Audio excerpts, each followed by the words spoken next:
Righty-ho. Hello, everyone. It is so good to have you all on the call. So I'm Cathy Sheppard, and I'm really looking forward to meeting with all of you today. And we're going to be talking about workplace culture and culture crafting. So it's fantastic to see you all here today. And thank you so much for giving up your time to come and meet with me and talk about this thing that I think is really, really important. So what I'd like to start off with is actually hearing more about who you are and why you're here. So the first question that I've got for you, if you can jump into the chat, is where are you from? Whereabouts are you coming in from around the world? So just jump into the chat, please, and I'd love to be able to see where people are from. So we've got Orewa, Wellington, a couple of other people from Wellington. We've got somebody coming in from Hamilton, which is fantastic. Another one from Wellington, which is great. And the next question that I've got for you is, how are you feeling today? How are you feeling right now about being here? You can put that in the chat as well. How are you feeling right now about being here? How are you feeling about today? Feeling great. Awesome. All good. Curious. Cool. Excited to be doing some growth work. Wonderful. And keen. Fantastic. Okay, next question that I've got then is, what drew you here? What drew you to this particular masterclass? Christine, thank you for for taking this call, even though you're sick. I hope that you're okay, but I really appreciate that you're here. So thank you. Yeah. So what drew you here? What made you decide that you would come and join this call today? Curiosity. Cool. Curiosity. What about, Buried? What about in particular? Culture at work is so important. I totally agree, Isabel. Severe culture issues there, Stu. New crew with no problems at the moment. Keen to keep those issues away. Yeah, absolutely. It makes such a difference. Strategy there, Mike. I'm interested in culture crafting there, Christine, getting teams to work together. Yeah, it makes such a difference when we can get those teams to be able to work together. So if you're thinking about your particular industry, how many people have you got in your workplace at the moment? How many people have you got in your workplace team at the moment? 52, yep, 48, 22, 4, 45, 14, just lost 5. Wow, Christine, that's really challenging, isn't it? Yeah, that challenge when you lose team members, it can really, really, really disrupt everything. Yeah, charity lost funding. Yeah, massive, massive. And Vered, you're working with leaders, different sizes of teams. So you're a team on your own, but you're working with lots of different leaders from lots of different sizes of teams.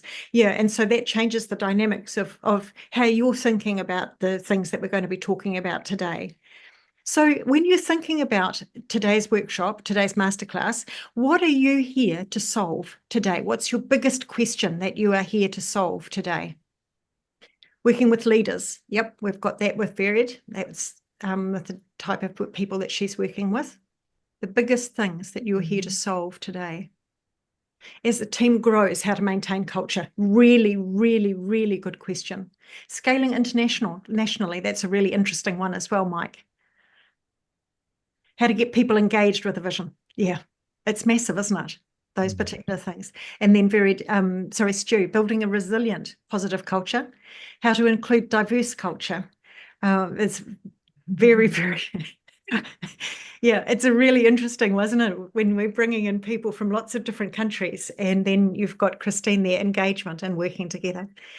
So these are all of the things that we're going to touch on today. And hopefully you'll get some ideas about what you can take from this to be able to work forward from here. So if you're thinking about that, those are the things that you're here to solve.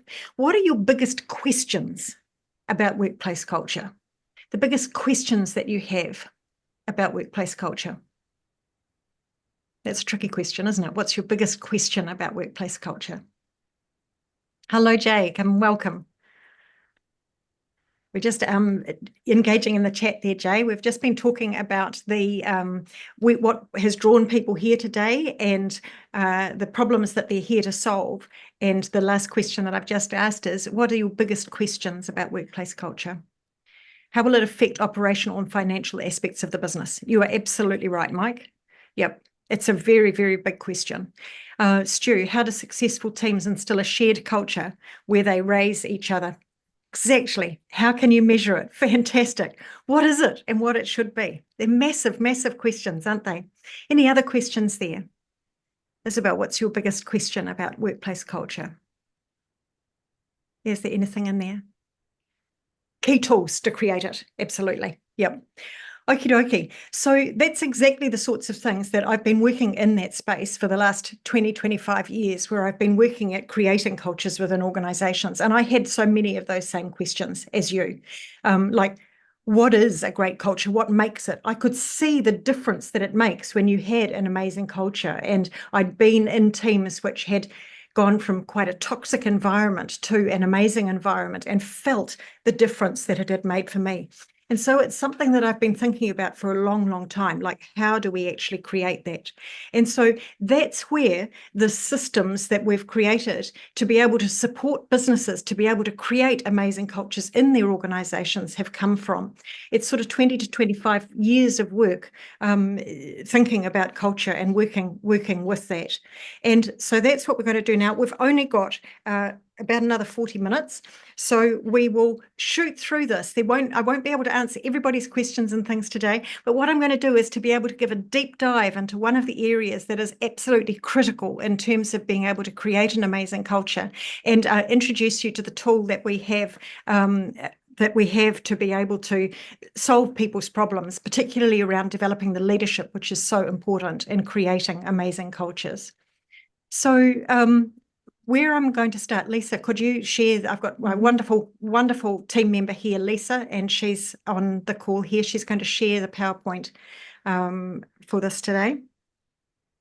So this is what we're going to be talking about here. This is about culture crafting. So it's actually about how do we craft a culture in our business, because that workplace culture is absolutely and utterly critical.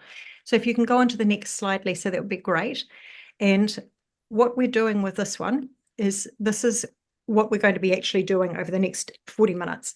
So I'm going to give you an introduction to the culture crafting blueprint, which is the blueprint that we work people through, whether we're doing leadership coaching or whether we're working with teams. It's always in this context. We're going to deep dive into one key area that I hope will give you lots and lots and lots of value.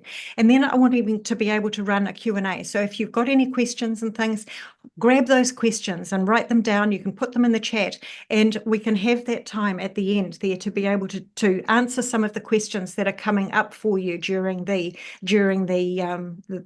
what we're talking about here. And then I've got some next steps for people that want to be able to find out more. Lisa's put in the chat, she's put a link to the audit, which is something that we have promised everybody that has come onto the actual live call. So feel free to just click on that link and do it later so that you can engage with what we're talking about here. I know I'm talking really quickly. I've got a lot that I'm wanting to be able to get through, and I don't want to talk slowly and be able to miss a whole lot of stuff. So let's get as much value as we can out of the time that we have available. So, and I thank you again for being here.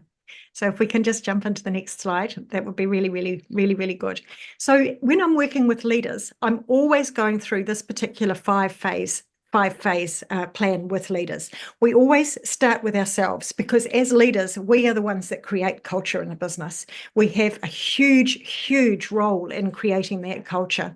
And so we start with ourselves, and we're looking at our leadership. So looking at ourselves, not only understanding who we are, but then also looking at how are we as leaders, who are the people that we're leading, and so on and so forth. Then we start to think about the team, because every single team is different. And this is one of the things that I so love about working with different organizations, is that every single team, every single group of people is different. And so it's about thinking of those particular people and getting to know them, and what are their strengths, what are their challenges, how do we engage each of those different people? Because it's taking those people and being able to unite them into a team that is where the magic can happen. And then we've got our phase there, which is around our mission, vision, and values. Can you just jump back again, Lisa? Our mission, vision, and values, which are the glue that hold the teams and so on together. And then that last area there, that last phase that we always go through in this program, the Culture Crafting program, is looking at the foundational structures that you build your culture on, because these things here are the area that support and hold your structure together, the culture together. So as Lisa will show you on the very next slide, which we're not going to go into a lot of detail with, but it is that culture excellence system. We have those 5 phases. There are 3 different areas in each of those 5 phases, and they are absolutely critical to be able to go through each of those things in order. They all build on each other, so that if you don't start with yourself, then the rest of it doesn't work. If we don't know who we are as leaders and so on, it doesn't work. If we're not growing in our leadership, it won't work. If we're coming together and we've got a disjointed team or people that aren't working well together, it won't work. And so each of these phases, we're looking through what currently exists in your business and or in your organization or in your workplace, and looking at how we can build on those to be able to, what are the steps that we need to take in your context to be able to work through those.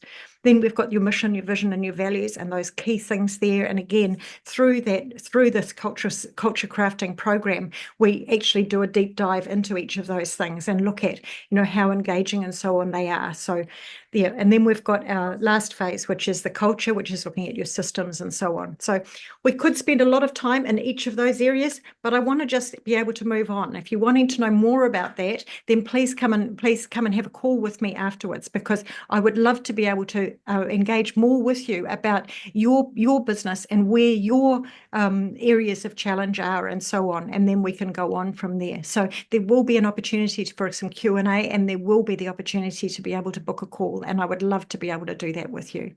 So if we can move on to the next one, because this is what I want to be able to spend quite a bit of time with you. Because people have asked me, like, what makes a great culture? And it is such a good question. And this is what I've spent basically 20 years looking at cultures that work and cultures that don't work, and what have been those key areas. And so as we go through this tool, what I'd like you to do is to think about, to use it as a tool over your workplace, over your business, so that you can really see how it works. And the audit, which you've got to be able to access later, will give you some more detail around that as well. But if you can just work with me as we go through this. So it's got 4 key areas. This first area here is around leadership, because without inspiring amazing leadership within an organization, then you're not going to get a great culture. The buck stops with you. It really does. You have the power to create an amazing culture. You have the power to be able to create a shocking culture. And it really is up to you. So when we're talking about leadership, what we're looking at is people who are inspiring, people who have a vision for where they're wanting to go and why, who are able to communicate that really, really well to their team members, so that those team members get inspired and see the dream, if you like, in terms of what people are doing, what you're wanting them to do. The next thing that you also need as part of that is really, really good management skills. And when you're thinking about some of the organizations, when you're talking about, 45 and 50 people in organizations, you've got layers of management, you've got team leaders, you've got other people in leadership positions. And so all of those people there will affect the leadership within an organization. And what tends to happen in teams right around the world is that people get promoted into leadership roles because they were really good at their previous job, right? Or they were in the job the longest, and therefore it is their turn to step up and become a leader. Okay. And I have spoken to so many people over the years who have been so excited about, I've just been promoted. I've just been promoted. Have you seen that excitement in people? Have you seen that? I'm seeing a few people nodding. You've seen that excitement in people. And then what happens over the next few weeks and months? I'm seeing the shaking heads, right? because people don't get trained. So often people don't get trained, right? And then you watch them lose confidence. You watch them start to second guess themselves, and you start to see the impact in the team as people become disgruntled and so on. And it is so predictable. I see it everywhere. And so this is one of the things, as you're thinking about the leadership across your organization, is you're thinking about what is the training like for those leaders, for those managers stepping into those new roles? How effectively are they able to direct and delegate and motivate their staff? Because their roles are absolutely critical, and training of them is absolutely critical. So what are the questions that are coming up for you around this? Is this something that you can relate to as I'm talking with this? I'm seeing a few people that are nodding. So leadership is absolutely critical. So what I'd like you to do is just to think if you had to rate the leadership within your workplace on a 1 to 10 scale, then what would that be? How would you rate the leadership? Christine says 2. Christine, we have great leadership courses. 2, 4, 5, 6. 7.7. Awesome, David.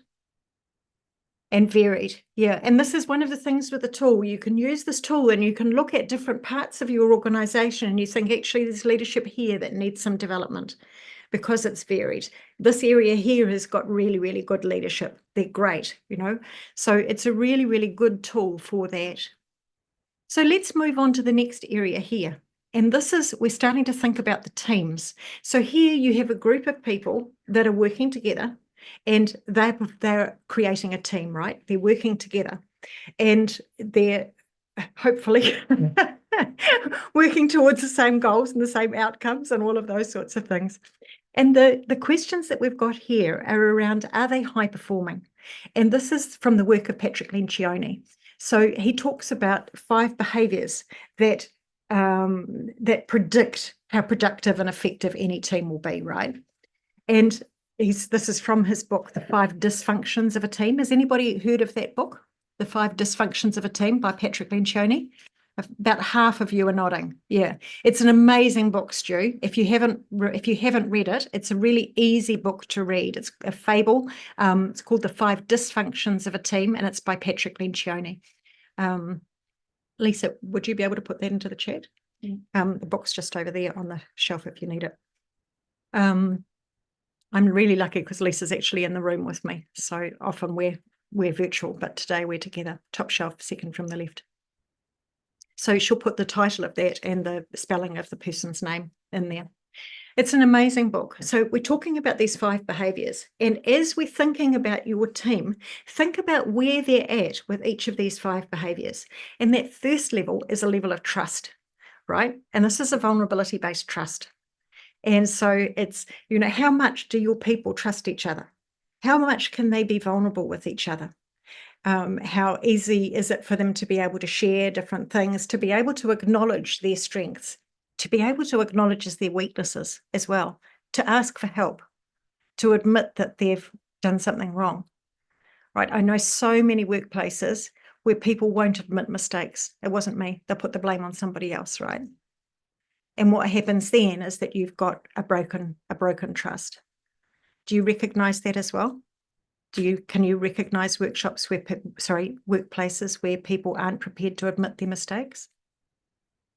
Yeah, I'm seeing a couple of nods there. So what we're looking for here is really, really good communication, where you've got this great communication where people are able to use each other's strengths and so on. Communication in this area, communication from the work that I've done over the years is 99% of all of the issues in teams comes down to communication. And so when you're thinking of how the team is performing, also you're thinking about communication. So we've got trust, communication as part of that. You've got the next area here is conflict. Are you able to engage in productive conflict?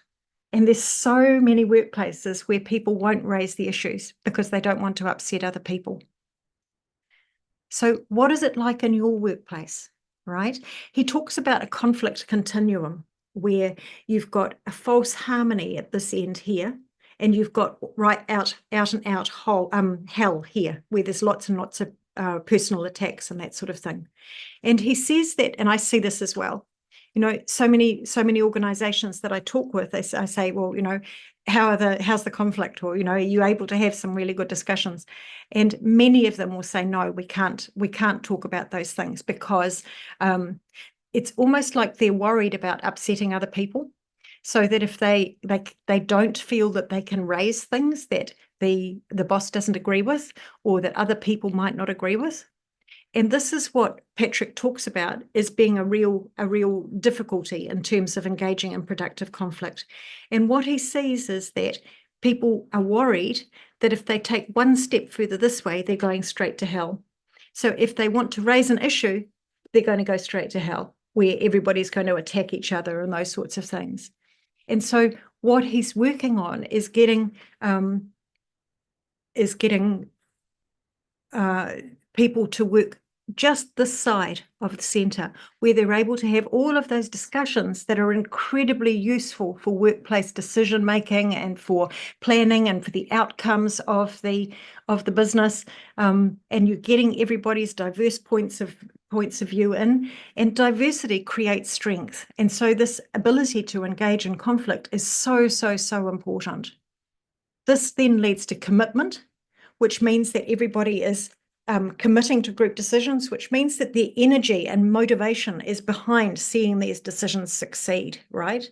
They're not just there ticking boxes and filling, you know, doing the job for the sake of doing the job. They know why it's happening, why it's important, and they want to see those results, right? Is this making sense to people? Yep. It's really amazing when you start to be able to put this framework over a team and understand what's going on. Your next level, so we've done trust, we've done conflict, we've done commitment. And the thing with commitment is that if people don't get the chance to weigh into discussions, then they cannot buy in. Okay? So this next level here, once everybody's committed to the decision, then your next level is about accountability. And when we're talking about accountability, we're talking about feedback being a gift. We're talking about not having to moan to the boss about somebody that hasn't done something. We're talking about being able to go to each other. So Stu, if I'm working with you, I'd be able to say to you, and you're waiting on something that I've done, you know, that I'm supposed to have done, you'd be able to come straight to me rather than going to Isabel. Okay? And you'd be able to say, hey, Cathy, why haven't you done that? Or, you know, how close is that thing to me? Rather than, you know, going to Isabel and saying, oh, you know, Cathy hasn't done this, I'm waiting on it, right? And that's the sort of environment that we're wanting to be able to create in the teams, where everybody is able to take ownership of their roles, yeah? So there are 5 dysfunctions. This last one here, or 5 behaviours, is results. And that's that focus on group results. What is it that you are trying to achieve together? Yeah. And is everybody on the same page around that? So it's not an individual, what am I out for? What's my ego out for? This is about what are you trying to achieve together? Okay, so that was a lot of talking. Now think about your team. Think about the team that you are a part of. What is your team like in terms of its performance as a high-performing team? Where does it rate on a 1 to 10 scale? Where does it rate on a 1 to 10 scale? Just think of the team that you're a part of. Awesome, David. 9, awesome, Christine. 6, awesome, Mike. 6 for Joe. And there's no judgment on any of these things, right? It just is what it is. People are people. 7 for you, Stu. Awesome. People are people. It is what it is. And 6 for you, Isabel, as well. Yep. So where you're seeing already here is that you've got 2 different areas now that you've identified that there's room for growth or potential for growth here. When you're thinking about other teams across your organisation, so who here has got more than one team across their organisation? Can you give me a wave? Yep, so there's quite a few of you. That number that you've given me, would that be the same for every team across your organisation? No, No, I'm seeing a couple of people there nodding, so shaking their heads. So this is the tool that you can think about. Well, this particular team here needs some work. This particular team here needs some work. This particular team here is great. You can't pick up what's working in this particular team and just plonk it on that thing and say, do this, because it's a different group of people. And so they need to be able to create their way of working and get to know the people within that group of people themselves. Okay, next area here is around to the vision, the mission, and the values. So I've got mission or purpose here, and some organizations use mission, some organizations use purpose. And this comes out of the work of Simon Sinek, where he talks about start with why. And every single organization was started for a reason, right? It was started for a reason to make life better in some way for people, whether it's providing an amazing product that's going to do something or other, or it's providing a service that's going to do something or other.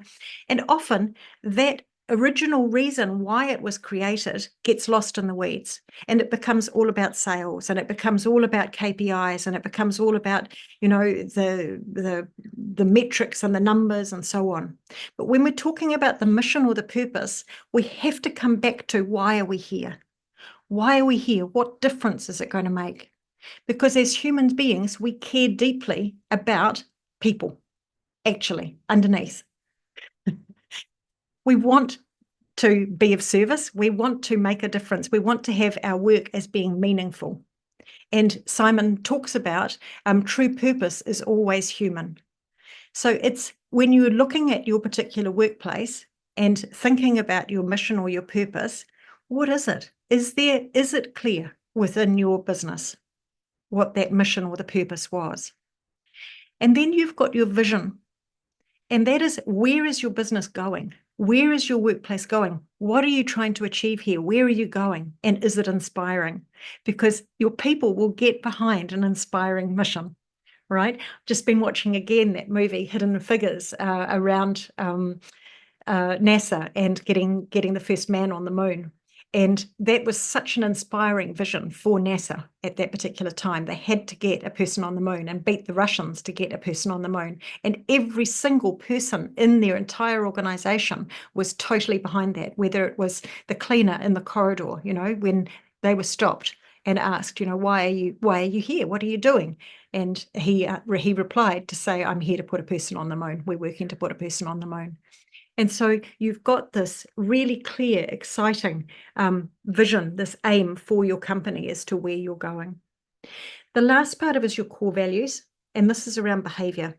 So this is the part that you know, it's not just values that are stuck on a wall, but it's what are you trying to achieve, and what is the behavior? What are the core values that define who you are and why?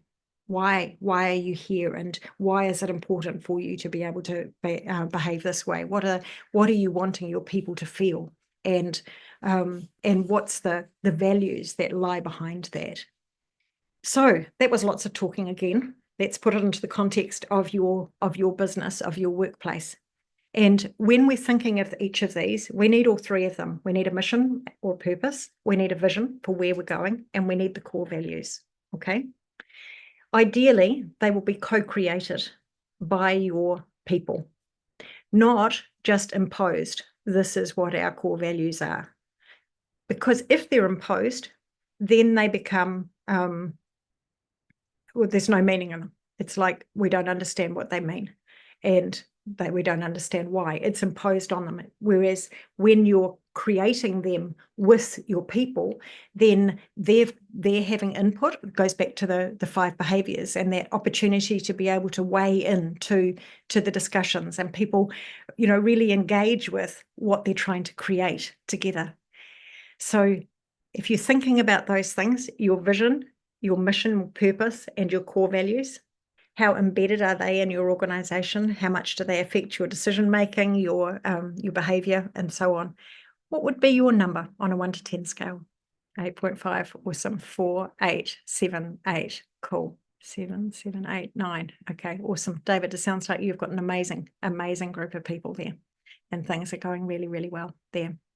Okie dokie. So let's move on to the last area, which I've called culture here. And where we're looking at here are the structures that support the other three areas. This is how you embed these things and keep them going within your organization.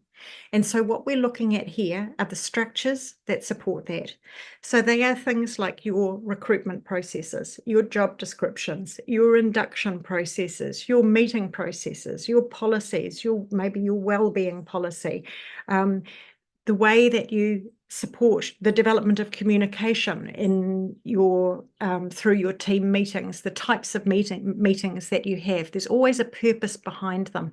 How are you engaging with your staff members? Are there the opportunities for one-to-ones? All of these systems within your business, are they supporting your culture or are they hindering it? So it's being very, very intentional in the way that you're looking at how your structures support that development of your culture. Okay. All right. Makes sense? Yeah. So if you're thinking about that across your business, what are they like? How embedded are they? How reflective are they of your workplace culture, right from recruitment, job descriptions, and so on? SOPs, Mike, your question there, SOPs, it involves culture. Yeah, SOPs are part of the structure, but just one part. Yep, awesome again, Mike. David, you've got an awesome score there. Yep, again, we've got some great scores there coming through. And Joe, we've got a 4 there from you. So we've got a variety of scores there across each of them. So why is this important? If we're looking at this tool here, we're looking at the 4 different quadrants, and you've got a number that fits each of those different quadrants. What you're wanting is for that number to be as large as possible and as even as possible, because this is your workplace culture wheel. This is the wheel that drives your culture in your workplace, that drives the business forward. And so if you've got areas that are small in there, then you're not going to be able to have a smooth rolling out of an amazing culture within your organization. Make sense? Yeah. So if you're thinking of those particular areas, what's the area that's the biggest need for work on for you in those 4 different areas there? Leadership. Always, Stu. It always comes down to leadership. Leadership's so important to keep continuing to grow that leadership. Yeah, leadership for you too, Joe. Anybody else? Leadership again, leadership again. Yep. It always comes back to leadership, doesn't it? It's interesting. So many people, it's like put the blame on people. Why can't they just get on? Why can't they just get on? Why can't they do what they're told? And always it comes back to leadership, because we as leaders within organizations, we have the ability to be able to shape the culture and organization that we're in. And that is why I do the work that we do, and why I've developed the tool, the culture crafting tool. Yeah, exactly. It's where the buck stops. The culture crafting tool to be able to grow leaders across organizations. So I'm going to stop talking about this particular thing now and come into Q&A. What are the questions that you've got? So feel free to unmute and let's have questions that have come up from this particular thing. So anybody got any questions? Hi, Cathy. It's Larry here. How are you? I'm really good, thank you. Yeah, it's excellent.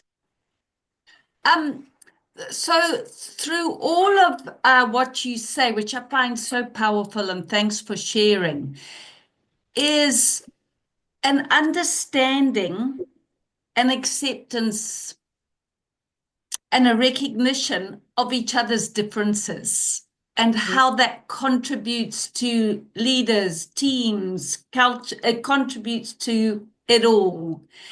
And it's a big question, but it doesn't need to be big. It was just, how do you find the best way to enable that self-awareness and cross-understanding within an organization, a team, etc.?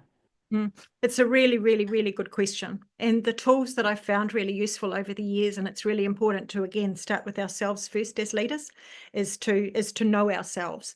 There are two incredibly powerful tools that I found vital for building communication and building teams. And the first one of those has been DISC. DISC as a profiling tool changed my life in 2005 when I did it. I was involved in an organization and being able to see where I saw a lot of conflict happening. And what I saw that day when I went to that DISC workshop was just so many light bulbs go off about who I was, why I did what I did, why other people did what they did, and why we ground each other's gears so much. And what I saw from that day onwards was this understanding that the power that comes from this understanding of yourself and other people, that you no longer get so annoyed with other people and difference, and you start to be able to look at them and be able to appreciate other people's strengths, and you start to be able to communicate differently so that you can engage with them, so that the communication becomes two-way rather than this sort of, oh, they're a dick, they're, you know, that sort of conflict or people not wanting to engage with each other. So that's the first tool that I found has just been, it's literally changed my life in every area. And it's the one that I see huge light bulbs go off when I work with teams, when I work with leaders. It's such a powerful tool. It also has the different levels. So it's got workplace, it's got management profile, it's got the work of leaders profile, so that you can use it at different levels within an organization to get incredible insight into yourself and into the people that you're leading. So that's the first tool, but it's not the only one. The second tool is one that I've just added recently in the last 2 years, and that is this, the emotional culture deck. And it is an incredible tool for helping people understand emotions, emotional intelligence, which is your key indicator. This is your emotional intelligence is a higher indicator of success than your IQ. And so as leaders, we need to be continuing to grow our emotional intelligence, because people won't remember, this is a Maya Angelou quote, people won't remember what you said. They won't remember what you did, but they will remember what you feel, right? What they feel, what you made them feel. And so being able to use this for yourself, what's important for your own success, what do you not want to feel? And it's amazing the number of leaders that feel alone, right? And so just being able to acknowledge that they feel alone, but what are the other things that they need to feel, and how do they cope? How do they manage that feeling of aloneness? What do they press into instead? What do they want the people that they lead to feel? What do they not want them to feel? What are the actions that need to come as a result of that? So this is another tool that I bring into every single program that I run, whether it's with individual leadership coaching or group coaching or team workshops and things. We can do so much with this, engaging with, what do you want your clients to feel? What do you not want them to feel? Therefore, what do you need to do as an organization to have clients that love you, right? And these are the sorts of cards that it's just literally a pack of cards. You're literally playing cards. So we've got a whole heap of white cards, a whole heap of black cards. It's a really, really powerful tool. So there you go. Those are the two most powerful, and I've got more. And just depends. Thank you, Cathy. It was a long answer. Sorry about that. No. Yeah, Thank you. Okay, next question. Brilliant. How do I promote accountability in the team, please? That is such a good question there. Such a good question. So, Samara, that is for you. You can't, to go back to the diagram here and thinking about 5 dysfunctions of a team, you can't promote accountability without trust, right? If people don't trust each other, then it's very, very, very difficult to promote accountability. And so it is, again, by working at the bottom layer of that pyramid that Patrick Lencioni talks about. So you're building trust, you're building that ability to engage in conflict, because otherwise it's not a safe environment. People are going to feel very vulnerable. People are going to feel not trusted and so on. So literally the building your trust, building every single layer of that will help with accountability. The other thing that's important with accountability is making sure that people are aiming for the same goals, and understanding how those goals affect each other. Because if you, like, one person might be prioritizing one particular thing that depends on somebody else, but if they are not also prioritizing it, then you can't make each other accountable. All you're going to do is create conflict within your team. Yeah, create disagreement. Next question. Any other questions? Mike's got one. Okay, here's is anyone asking? Okay, Larry, jump in, and then I've got one from Mike.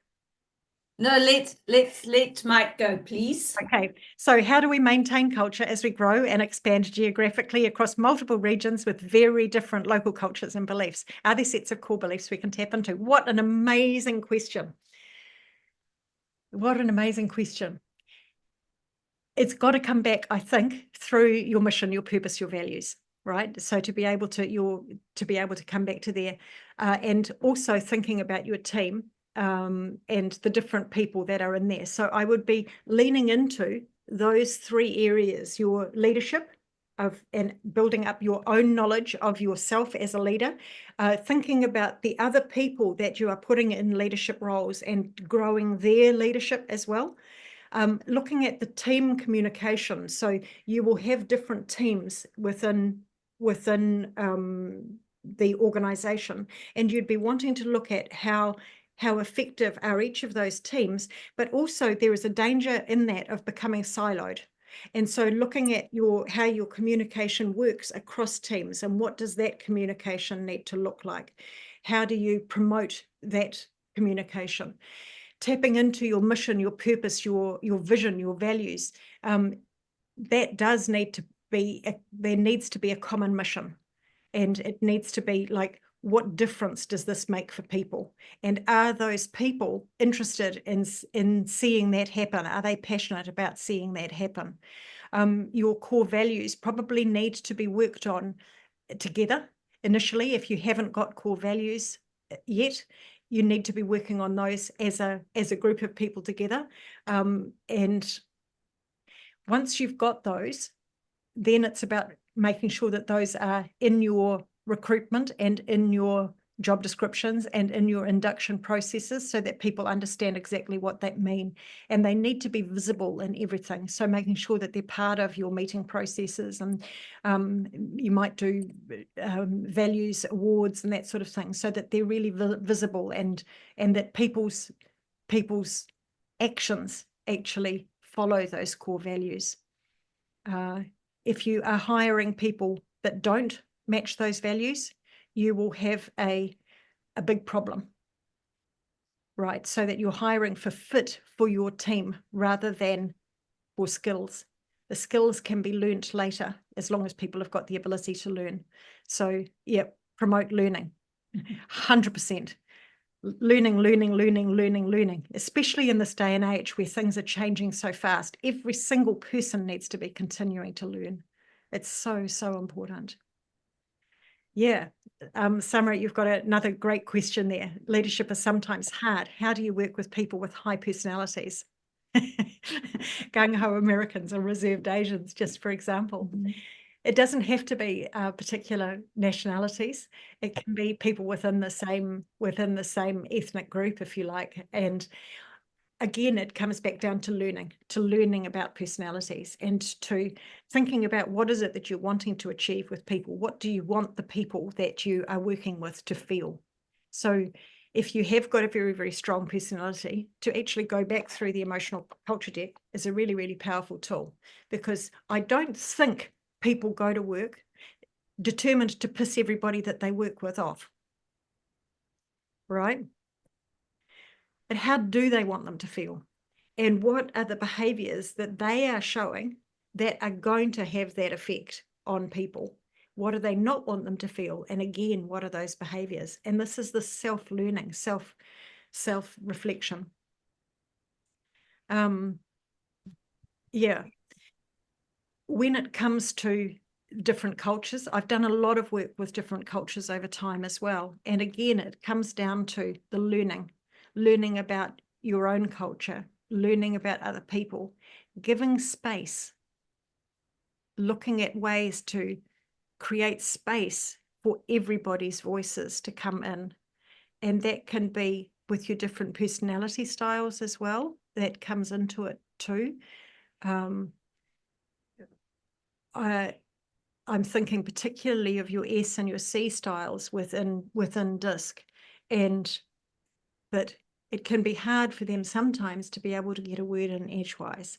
And there's your reserve there. You know, why would you try and get a word in edgewise if they're just talking all of the time? And so it's about the people that are talking all of the time actually learning to zip it and creating space, looking at how do I need to engage with that person to be able to get their voice in. And that only happens through deliberate working on that. Just a quick thought that comes into my mind around this topic is I'm absolutely for, and have been involved with in different companies, them engaging with collaborative kind of workshops, if you like, to realign values or recreate them, refresh them, and so forth, and the mission, and teams as well, doing it directly. What I'm curious about, and I think you've touched on a couple of ways, but I'm really curious about onboarding when you start for companies that already have established that and let's assume they all did it the best way and they did collaborate with staff at the time and got their input. But as new people come on board, I've not experienced any companies that are good at bringing you back on board to actually understand how were the values and the mission created. It's just there. Like, yes, it's there for rewards and so forth and everything, but you're just expected to understand it and know its basis. And I suppose I'm hearing this conversation, it seems to be quite a big gap in my mind around getting people and connecting again with those new people, and for them to understand why are these important? Get lots of training sessions when you start with a company, none of them around that. Not one. And this is why it's so important, right? So highlighting one of those gaps there, your induction processes, because otherwise it's just words on a page, and words on a page have got no meaning. And in fact, if the words on a page become, just tokenism, it actually makes people really cynical. And so by taking the time within that induction process, which can happen over that first 2 weeks, it's such an important thing. So I'm really glad that you've highlighted that there, Delise. Yeah. Any other questions? No more questions? Well, Cathy, my one was just because I'm curious and intrigued, but you mentioned the word get away in leadership from ego. And I've seen the most destructive behaviors in organizations and in teams through ego-driven. I can go so far as to go toxic. And I was just curious as to how you've dealt with that from an outsider helping the team. What sort of approach and tools, or how do you help a leader who's unaware of their impact? Because that's often what is the cause, isn't it? And well, not the cause, but what's happening. So one of the things that is a really key driver in that is looking at staff turnover, right? And why people are leaving. Because people tend to leave managers, not organizations. Yes. And so when you're looking at staff turnover, it's a key driver. And you can ask questions around, why are people leaving? And what's it costing you? If somebody leaves, what is it actually costing you as an organization? How much does it cost to recruit a new person? But not only that, how much does it cost to then train them? Because that particular area is not often thought about. So you've got your training, okay? So you're onboarding, your training. How much institutional knowledge was lost with the last person leaving? Because people can't just start and immediately be productive on their first day of work. It takes them a while to be able to get up to speed. And depending on the role, it can take 3 months or 6 months or a year to get up to speed before they're as productive as the previous year. And this fits with your questions, Mike, around the ROI on training and so on. Culture is an absolutely critical thing, because if you can keep your people, you are building your institutional knowledge, you're building your engagement, you're building your productivity, you're building your the relationships that you have with your clients, you're building the magic that is created within your organization. Yeah, so it's a key thing. Yeah. Okay, Christine, we've got one more question there. Do you review an organization and suggest? Absolutely. Yes, we do. Yes, we do. Book a call. Yep, totally. Book a call and we'll have a look at that. Totally. Okie dokie. That leads me on to the next thing, because I don't want to keep you for longer than needed and so on. So yes, please book a call is the next slide. Lisa's got a new slide here. And there's the opportunity there, it's got a QR code on it, to be able to book a call with me. I'd love to be able to hear about what you're doing, what your challenges are, what your questions are.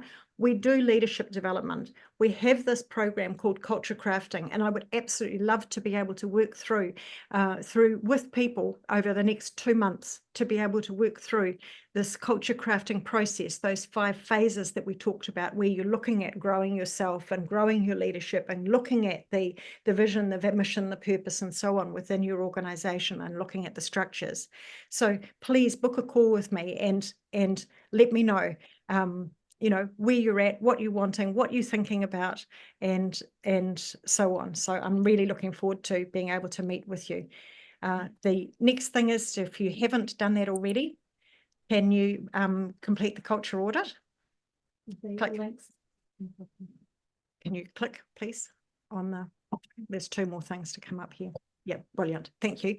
Is to do the culture audit on your business, if you haven't already done that. And the last one is, I'd love some feedback around, how you have found this workshop today. I would absolutely love some feedback. So if you could pop that into the call, what's been the most into the chat, what's been the most useful thing from today, or how has this workshop been for you? I'd love some feedback, please, on this. So if you can let me know, and then I'll let you get back to your day. We will make sure that we send a link through to everybody. That some people have had issues with the link. It's worked for some people, but hasn't worked for everybody. We will make sure that everybody who was here, that you get the link that works for that culture audit. Who would like a recording of today's session? Mike would. Anybody else like a recording of today's session? Yeah, Mike and Delise. Yeah. Okay. So thank you very much. I hope to see people on a call with me. I'm really looking forward to being able to talk with you all. And I thank you so much for your time today. And yeah, I wish you all the best as you continue to grow workplace cultures in your organization. Thank you. Thanks, Cathy. Thanks very, very much, everyone. Thanks very much, Cathy. Thank you. Thanks, Cathy. Been really good. Thank you.